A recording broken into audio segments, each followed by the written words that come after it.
Ooh, back to narrow gauge land. I mean, it's not like we didn't see them last season, but it does feel rather early seeing them now. Plus, this means possibly more new things to hear and see, being that Michael Brandon's narrating. Let's see. An old bridge crosses one of the rivers. Some of its beams were rotten and had now been damaged by the storm. Skarloey chuffed happily along. He didn't see the broken rail until it was too late.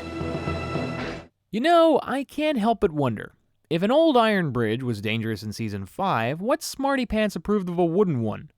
We've already seen how bad those bridges can get in stories like Toby's Tightrope from Season 3. So, yeah. Luckily, Rheneas saved him in time. A few days later, Sir Topham Hatt came to the sheds. The old bridge has been mended, but the workers' freight cars have been left there. Skarloey, I need you to collect them.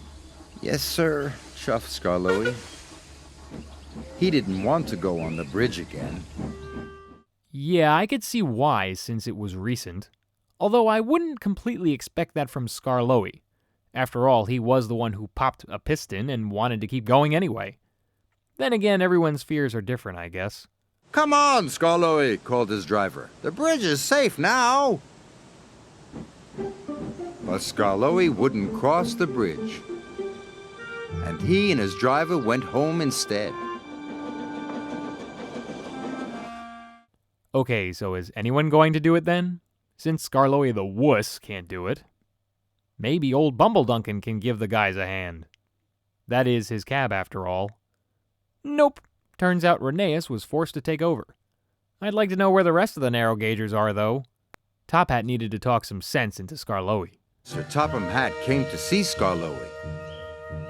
If you won't cross the old bridge, you must stay here and shun freight cars, he scolded.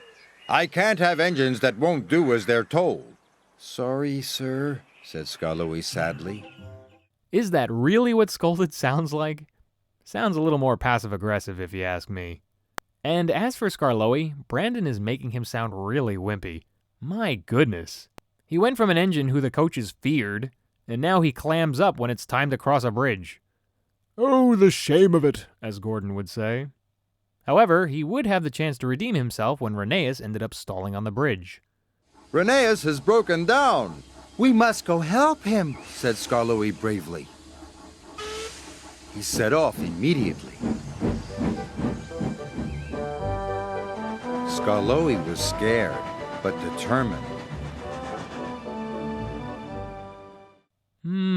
I can see why he would be a little shaky on this one now. But still, this is Skarloey we are talking about here. Where'd all the courage disappear to? He had it a second ago when he was informed of Rheneas being stuck. Thankfully, he did build up some oomph to cross. He chuffed slowly onto the bridge. The bridge groaned as he rolled forward, but Skarloey puffed on. And on.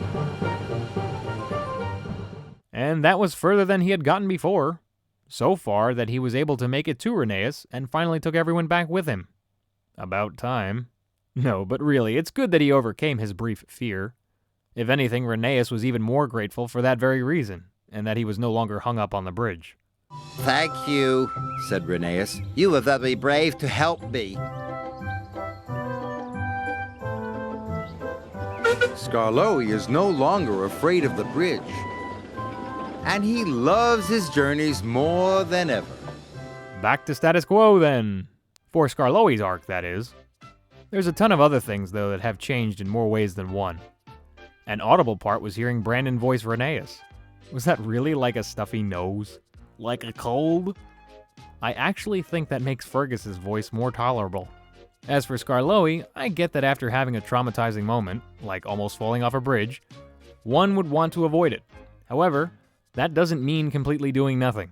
That's just being silly, and I think having Skarloey do that is a bit of a stretch, being that he is Mr. Grand Leader and all. But at least he overcame it. That was the important part.